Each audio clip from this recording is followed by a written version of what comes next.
கிட்டு, நீ நிமல் பர்த்டேக்கு வாரியா? ஆமா, ஏன் நீ மட்டும்தான் போகணுமா அவன் பர்த்டேக்கு? இல்லப்பா, 2 பேரும் சேர்ந்து போறதுக்கு தான் நான் கேட்டேன். நீ அதுக்குள்ளே 4 மணிக்கு நான் சரியா உங்க வீட்டுக்கு வருவேன். நம்ம 2 பேரும் சேர்ந்து போவோம், சரியா?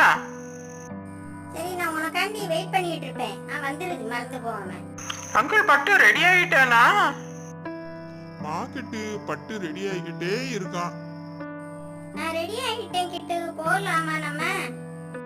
வாங்க, நம்ம அந்த பாட்டி கிட்ட போய் 2 வடையை சாப்பிட்டுட்டு போலாமே. என்ன பர்த்டே பார்ட்டிக்கு தானே போறோம்? உனக்கு என்ன அதுக்குள்ள வடை சாப்பிடணும்?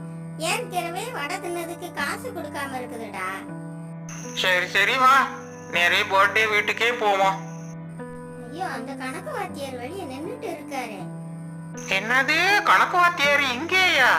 ஐயோ, இங்கேயே வயித்த கலக்குதே. நம்ம கணக்கு வாத்தியார் இல்லப்பா, நிங்களோட அப்பா ஒரு கணக்கு வாத்தியாரு. அவர் நம்மள பார்த்தா கணக்க பத்தி மட்டும்தான் பேசுவாரு மனுஷன். பட்டு, நீ முன்னோடி போ, நான் உன் பின்னோடியே வரேன். என்கிட்ட என்னத்தையாலும் கேட்டு போறாரு. ஏ கிட்டு, அங்க பாரு, அர்ச்சனாவும் ஆலியாவும் வராங்க பாரு. எப்பா, இந்த அல்டாப்பு அலப்பற தாங்க முடியாதே, கொன்னு எடுத்துருவாளே.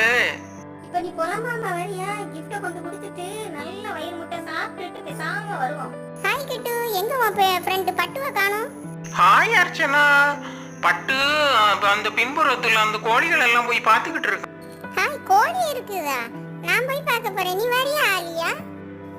எனக்கு கோழி எல்லாம் பார்க்க வேண்டாம். நான் ஆன்ட்டி என்ன செய்றாங்கன்னு போய் பார்க்க போறேன். நீங்க வேணா போய் பாருங்க. அர்ச்சனா, நான் உன் கூட வரேன். ஏகிட்ட, நீ அந்த பாட்டிட்ட வடை சாப்பிட்டுட்டு காசு கொடுக்கலையா? அந்த பாட்டி என்கிட்ட கேட்டுச்சுது. அம்மா, அது மறந்தே போயிட்டுது. அதையும் பாட்டி வாங்கிட்டு சொல்லியாச்சா? ஆமா ஆமா, பாட்டி அதை மட்டும் சொல்லல, காசு கொடுக்காம தின்னது வயித்துல பிடிக்காதுன்னு சொன்னாங்க. போதும் நிப்பாட்டு அர்ச்சனா. நான் இன்னைக்கே போய் அந்த பாட்டி காசு அதுகிட்ட போய் மூஞ்சில விட்டு எரியுது. போதும், நிப்பாட்டு.